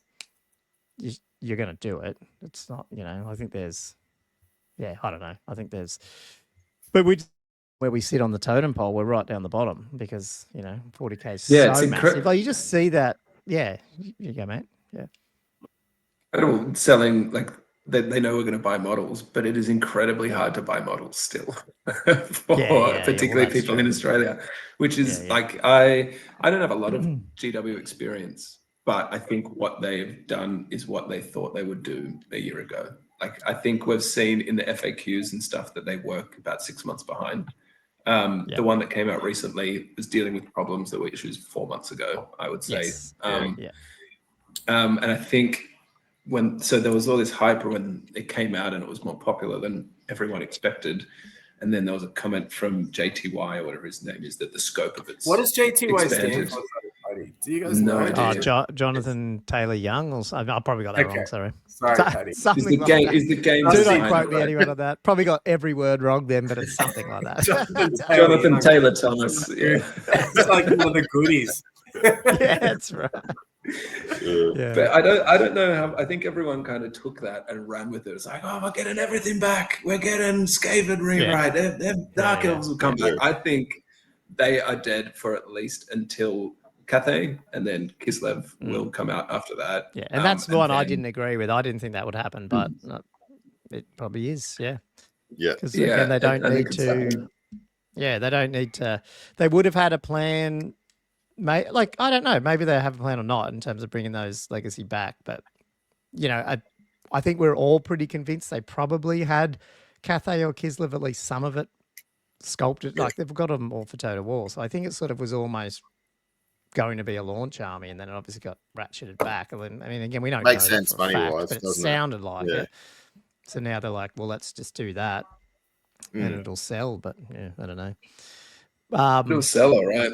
Cathay will fly out the door. If it's a brand new army, oh god, it will sell. Well, that's what you saw my comment from this year. Did you watch the podcast from just Monday or whatever? I Wednesday, haven't seen the most recent one. No. Oh, okay. So I put a poll up on the Warhammer, like the not official group, the Ergos, Fargo's one. Is that his name? And I just put that, like, tried to have it as binary as possible. Like, seems to be a bit of a debate whether or not it's a good business decision. Will you buy a Cathay or not? And it's like still sitting, I think, about 2/3 no and 1/3 yes, which shocked me. But then I'm also like, maybe that's still a good result. I don't know, but because I think that Facebook group has some negative Nellies in there. Lightly, I think they would just be like, "No, fuck GW, I'm not buying any more of this shit." And then a lot of it was just, I can't afford one, let alone two, which I get. So. Yeah. But then that does justify the business decision of not doing it. Then if still people, I don't know. But anyway, it's the fourth factory is due at the end of next year, so maybe that will free up some stuff. But I bloody no idea. I don't know. Imagine how good their rules are going to be. Everything new in GW and Warhammer is broken. So imagine Cathay. Imagine selling it and everyone realizes they're the new Tomb Kings and like, well, I'm going to get me some of them sweet Cathay victories. Well, that's what I mean. Yeah. Basically, yeah. The models will be sick though. They'll be. I bought a pack of the Snullfang Riders to start doing some Goblin Wolf Riders, and I got through 3.5 of them in. Like, they're just so, these AOS new models are so freaking, like, they take, they're 18 parts to one Wolf Rider. Yeah. It's just like, God. Yeah. So imagine we're not going to be used to that as an old world thing, apart from the skeletons were the worst thing. But outside of that, most of it's like, cut it off the spruce, stick it on stick 1 or 2 pieces on and you're done. And then, we're going to have to get used to these very engineered sculpts, which look awesome when they're done. But, man, some of the little bits you got to cut off. It's a grind. Yeah, but they do look good. So, looking forward to it. I don't know. What do you guys think about the map stuff? Like, if that was alluding to different things, I mean, do you want more human factions, or do you just want, like, is it more, like, what's the purpose, do you think they're showing this? Like, no, Alex will take this one because I know that he's got strong opinions on fantasy and humans. Well, I don't get it. I don't get why Empire is so popular, but, Gomer, I'm speaking. I watched you and Michael slaver over $120. I don't know what it was. It was like. Were you there when I bought the stuff? Yeah.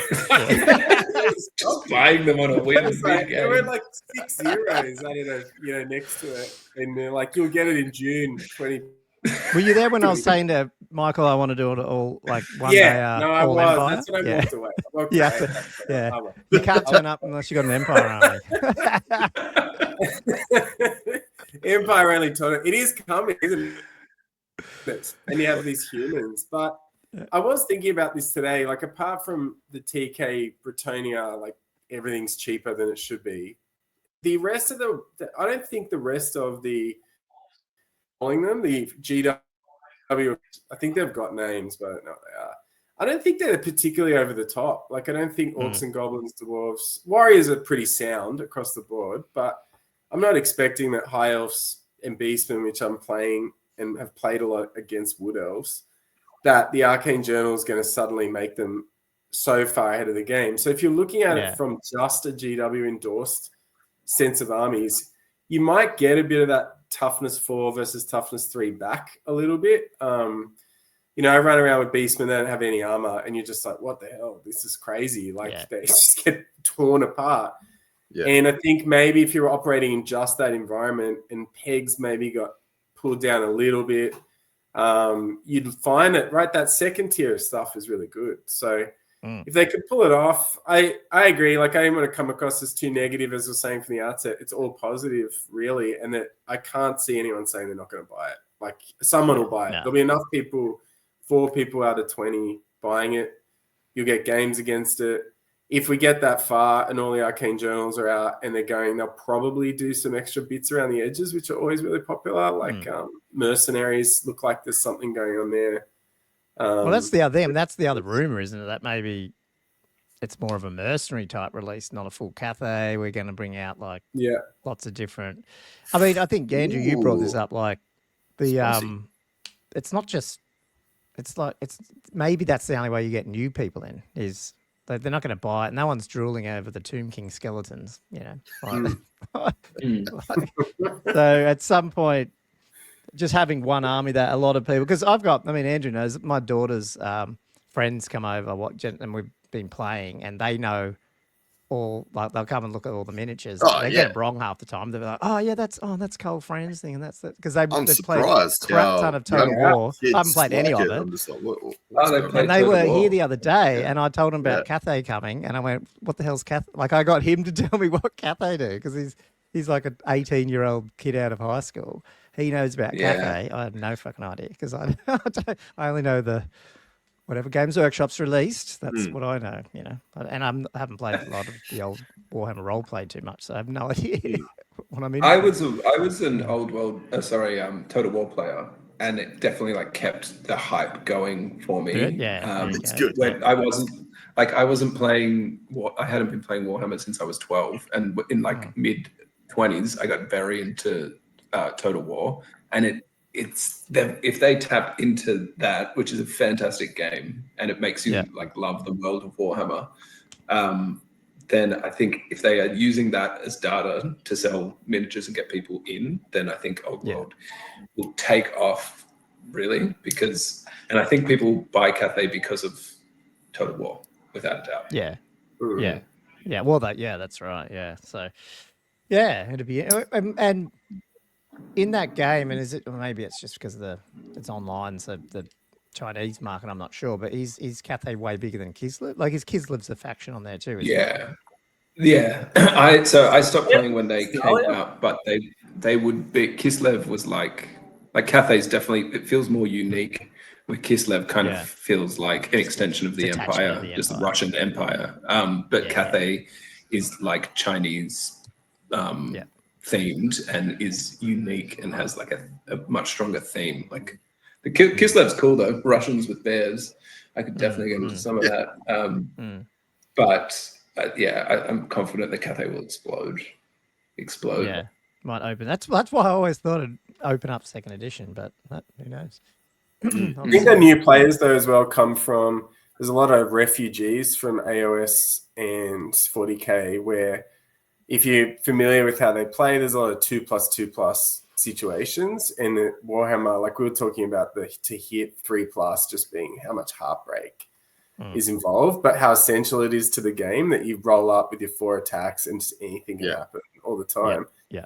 And I think that's what we're finding, that hopefully a lot of the people, you know, probably us included, who want to sort of make some changes, that you don't want the game to become too much like those games because the slower pace, friendlier atmosphere, the sort of like I guess coming out of those worlds of like really hardcore competition, that they're the other side of this where people are sort of talking to at the closer to the bottom of the tables on the weekend where like that like I just want to play Old World, sick of AOS, I'm sick of the churn, having to turn up with the medalists, that sort of stuff. So it'd be interesting to see those things cross over. I mean, I've got armies I would lend people. I don't know how to get that out there, that just say, look, turn up, I've got 5,000 points of things, you know, you can make like this big thing, we'll make your list in 2 seconds, here you go.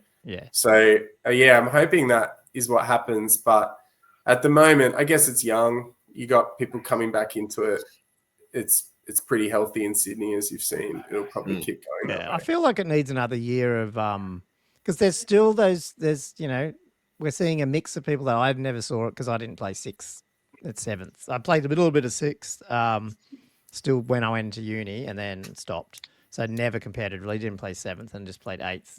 Like, not even when it came out. I got the rule book when it came out, but I was just hobbying and then I started playing. And so I only know people who were playing 8th and then 9th age tournament-wise, but then there's a bunch coming that you recognise or had heard. Like when we played a bit of 6th ed, saw some of them come. But there's a lot of people who we saw in 8th that have not come back yet because of various reasons and stuff. I feel like the longer it goes, I still think community trumps it. So there's people who are still burnt from the original one, and then there's people who like Kings of War's better or 9th Age is better and stuff. But I think if it keeps dragging on and Old World keeps growing, and then ETC's taken off and all that, and those other communities start dropping out, then there'll be another influx of players because people want to play those rank and flanks still. And so there's all that people still to come back, which would be cool. Hopefully they do. Not all of them will, but yeah. So and then if we get some new ones, it's in a healthy state. So no, definitely agree 100%. Cool. What else? What other topics were you going to cover? You had a bit about Dadhammer, but did we talk about that? Well, your resorts vibe. I mean, I'm leaving it. Yeah. What was that? That talked anything. We have like, hey, you want some pizza? $5 a head. But now it's wine, free 2,000-year-old wines. Paddy likes golf. I'm pretty useless. I'm not bad papa. I can carry the clubs for a fee. But yeah, that's not it. 3 games and then golf if people are hanging around on the Sunday. I'm really. That is not a bad idea. It's not going to work with you guys, is it? Take 2 nights. I'll watch on enviously. But I'm saying you will get there. You just got to get through the next 18 years. I think so. I think it will. I think you'd be surprised that there's different groups and that, as you say, like TAs just have to try things. We're going to try things. You got to put on a minimum level, and that's sort of what I was worried about the next one for us, that we're operating out of a store. We're still sort of like just consolidating terrain. But underneath that, after that, it is going to come down to that. And I think there are some people who like just want to pick up where they left off. They want to be a big fish in a small pond, or they're going to travel and they're going to play the hardest thing they can play. But I think they're the minority. I really do. They're probably the loudest people. And then no one's a bad person that we've met, but it's more, there are a significant group of people who are just like, I'm looking for something different than when I was like in my early 20s. So we'll see how it goes. I think you should dream large. As I said, our initial plan was to come up there at some point, and we're looking more at teams type things and getting awesome. More in the game, like instead of that sort of best of 9 or whatever format. Instead, try to find a way where you can play games where you can have more players but get a result on the day, I suppose. Because at the moment, one day is the kicker for most of the people we speak to in Sydney. But we'll see. Like CanCon drew 60 people in the end, didn't it? And whatever people come out. After.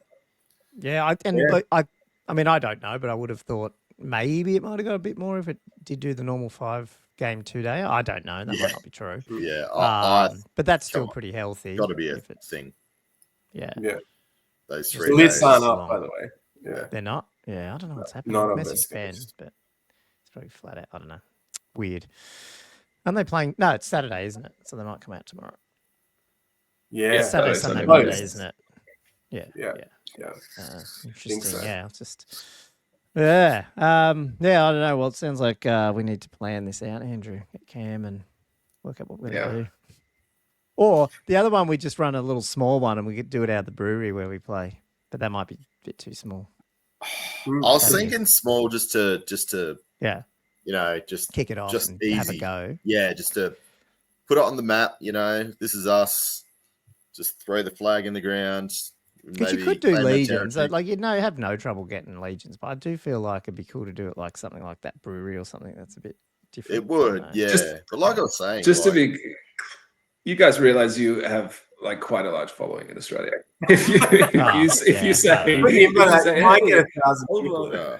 Yeah, Old World versus hosting. But maybe, but then you've got to actually run it, which is yeah, exactly. So I think just be careful with small. yeah. Well, no, mate, I don't mind helping out, but man, I'm gonna be the worst rules person. I suck at rules. I don't know.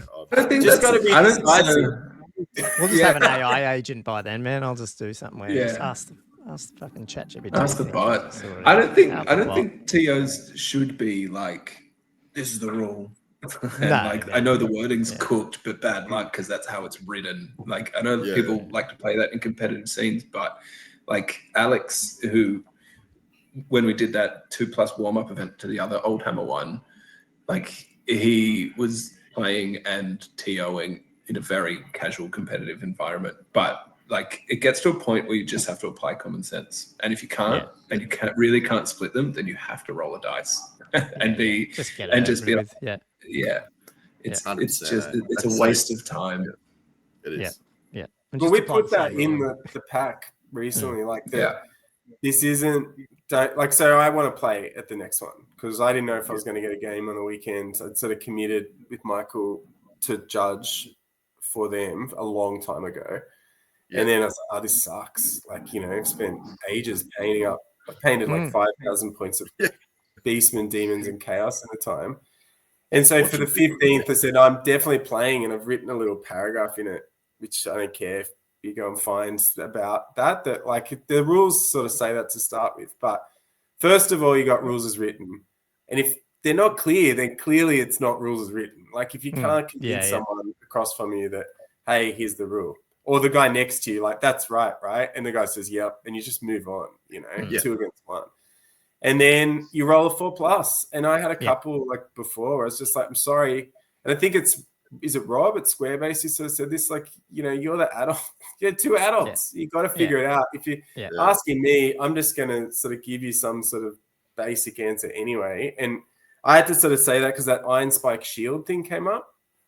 And if you're not aware, like Blue Ford was running Iron Spike Shield. That's the Brett thing. Yeah. Yeah, with Monster Slayer. So technically, if you're playing something like Magic, for sure that would work. Like that's how those games work. And it's the cleverness in the game and it's the gotcha, hey, I stack these abilities. But we've always sort of said, like, and Games Workshop rules this way whenever they get around to it, that it's the physics of the Warhammer world. Like you don't just have this, hey, my guy has 5 abstract abilities and that means he can do this. It's like, well, he's got a shield. Does the shield kill the dragon or does the guy kill the dragon? And you're just going to have to, like a TO is always going to have a perspective on that. Yeah. And you can't, you just got to go with it. Like when you go over there, you'll get stuff wrong. Like I got that stuff wrong in your game, Andrew, with Keith, which was super technical, but like it was wrong in the end. Yeah. And it was that happens like throughout. I think I got one really badly wrong where I thought you only got 25%. Oh, Dead and Fled I got wrong because I've never used the online. I only ever used the online rulebook. So I thought Fled was 25%. Counted as dead, not fleeing only gave you a fraction of the points when it was fleeing at the end. So you get it wrong and you just got to move on. Like, why would I know all the rules? Like, exactly. Yeah. I use it like, and a lot of people probably do. Like, I'm terrible at it. I'm lazy. So sometimes I'll be like looking for a rule.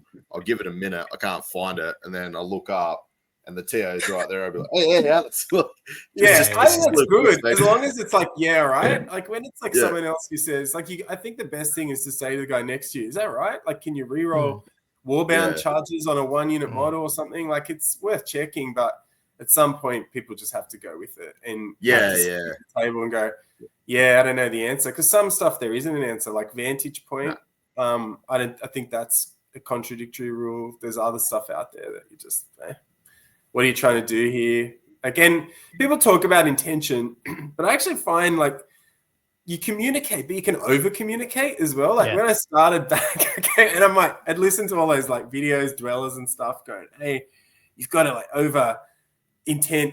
And I found everything I was doing. I'm like, so I'm going to like smash your guy fireball. Then I'm going to do this.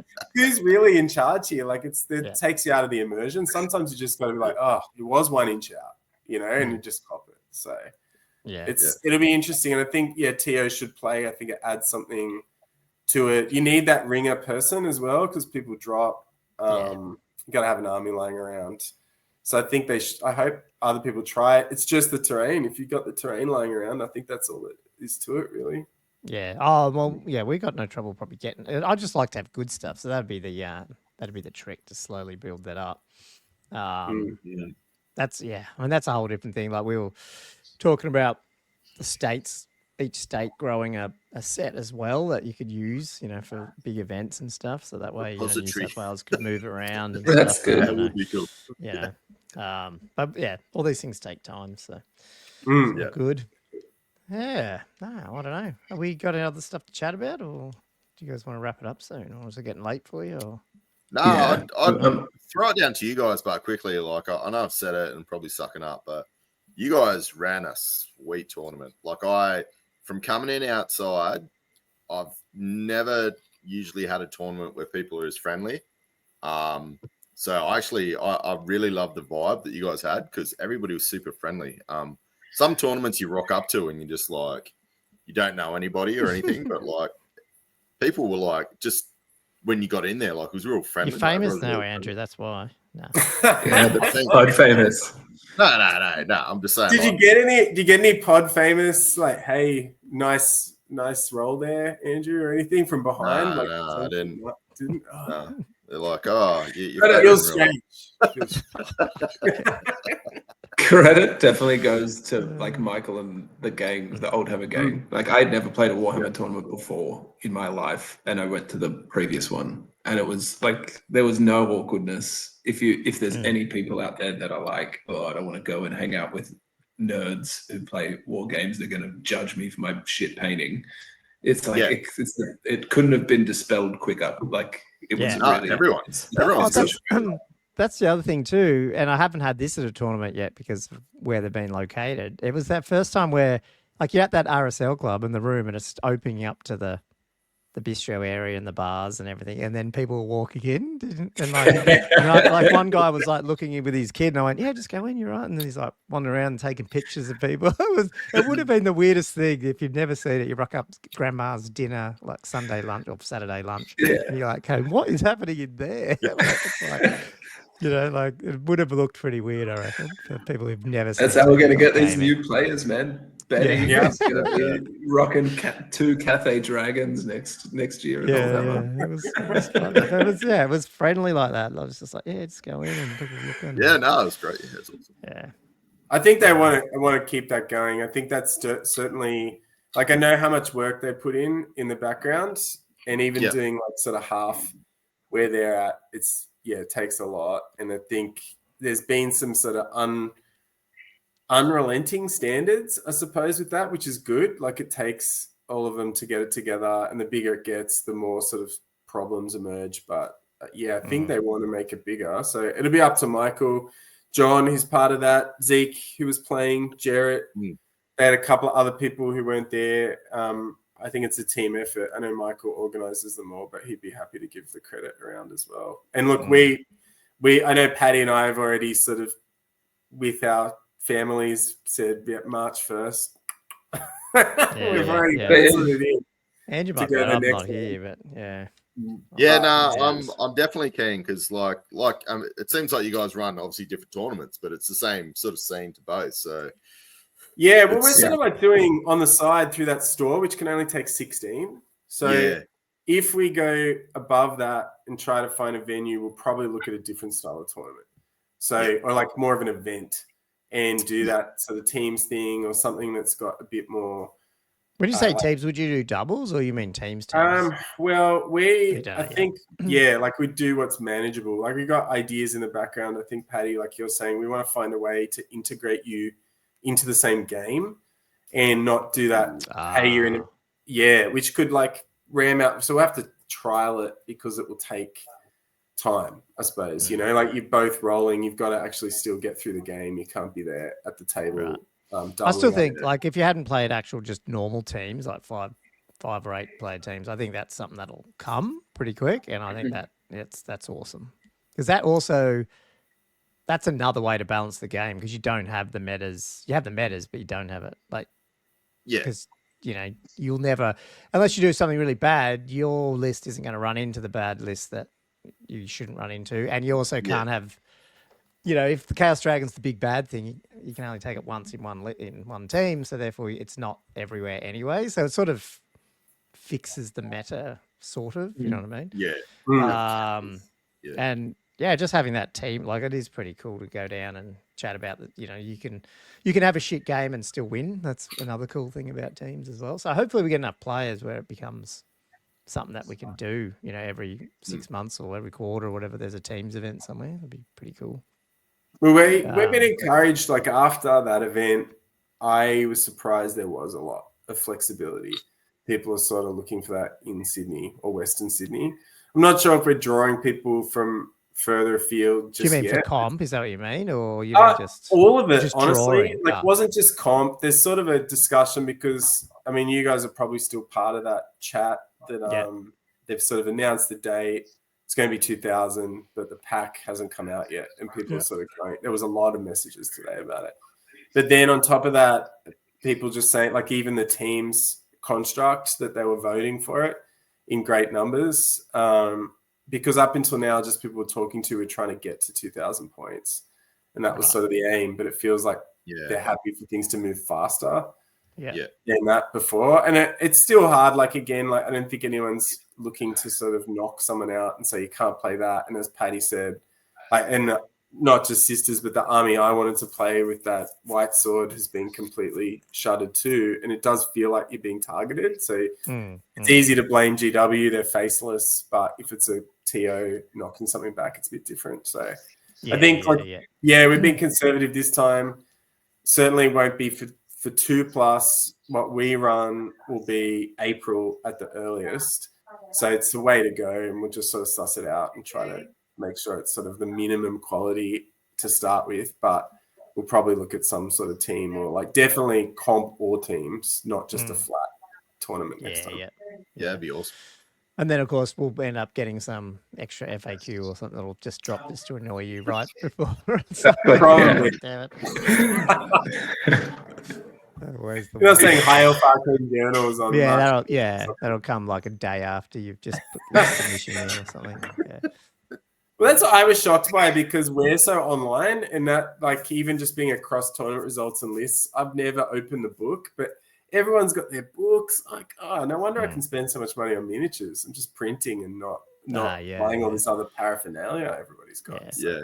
Yeah, but they'll all look up sometimes. But the Old World app's pretty quick for this sort of stuff. So. Yeah, absolutely. Or game, Old World Builder, if your list is on there and hasn't, Yeah, Gomer, I tried to show people how to use the files that you gave, the labor of love, with Old World Builder, just importing them, because people are saying, I don't know what's in their list. I'm like, well, you can go to Gomer's Google Drive. Yeah. Well, I was actually chatting to the dev today again, or yesterday. Trying to get, we'll get it moving. I want to help him get it onto like a cloud thing, so that way you can save lists. But he's like me. He didn't get any time to work on it over Christmas, and I didn't get much on my one either. So I want them sort of, at some point I'd love them sort of to hang off each other. Those two products would be bloody awesome. So, I definitely prefer it to New Recruit. So I think it's just faster and stuff for me, but the problem is the list thing. So I can understand why people don't use it. So But the other cool thing I think we should have is like the game view, but where you do bring up both lists. Because in Old World Builder, I have to have, like, on my iPhone, I have Safari open with their list, and I'll have Chrome open with my list, so I can just swipe between the two and then do that. But realistically, you want an app that then puts both lists in, and then you can, as you kill units, like turn one, just press the button, get rid of them, and see where you're up to. Which, again, isn't hard to do, but it is a bit hard at the moment because there's no saving of lists on the Old World Builder, so it's a bit trickier. Yeah. So, but I think those things will help, and they'll help bring players in more just because it's easier. When people don't know, we're lazy now. We need everything on the phones, so. Yes. Oh, it's so much better, but even the FAQ is mostly linked. And to be able to go, I know it's this, I'll find the what does it say? Cross references. Yeah, the cross references. Yeah, he's done an So awesome useful. job. Yeah, Yeah. Is that Flammable Hero who does that? I think so. Or Is it? Flammy. He Yeah, commented one on of them. one of our YouTube videos, and it was like, because I shouted out Old World POW dot The old world app, whatever you call it. and he was like, "Nice website you got there," and I was like, "Did you build it?" Yeah, I think it is him. I'm trying to get him. I get confused because there's also another girl called Flammy, which is different again, I think. But anyway, That's it. I'll shout him out. yeah. Actually, I think that's the new recruit dude. But yeah, cool. Anyway, I don't know, man. I might close it off in a minute if you guys are. Yeah. Thanks for having us. It was a long time. Man, it's awesome to have you guys on. It's so sweet. Yeah, It was good to have you. Yeah, and for those, I guess, who go, you guys definitely sort of kept not harping, but telling, like, after you couldn't join the other one, you were like, yep, let's get it happening. So your fans are probably just too shy this time. Don't worry, they'll get autographs later. So yeah, now we'll put some links over to 2+, and I'm slowly remembering it's 2+ and not, what do I call it before? 2 dice? 6 dice. Yeah, I don't know. 6 dice. It was a random amount of dice. I'm just like, it just went off. Damn it. Yeah. I don't know. Sometimes my brain doesn't work too much, but anyway. I'm like one of those people where, like, you can keep the knowledge in your head, but if you have to get it out, like, I can't do song lyrics. You know, I can in my head sing it, but I can't get it out. Like, so you sort of, maybe it's just how your brain works. It's just all abstract. I don't know. Yeah. Anyway, cool. Well, thanks for jumping on. And for those who don't know, I'll put the links over to 2 Dice to Paddy and Alex's. It's mostly just YouTube, but you do have like the other Alex on sometimes and stuff too. Just different people. A couple of pod Yeah, they're friends. really cool. Alex Cool and I, really. Yeah. Yeah, no, it's really good. I've been catching them all Obviously lately. They've been really good, actually. No? Yeah, actually, Thank more, you. way more videos than us. We'd have to start doing more. Andrew and I have talked about it. So hopefully, once school's back, hopefully it'll help. I know Andrew will free you up a little bit. I think. Yeah. Once the kiddies go back. Yeah, so should be good.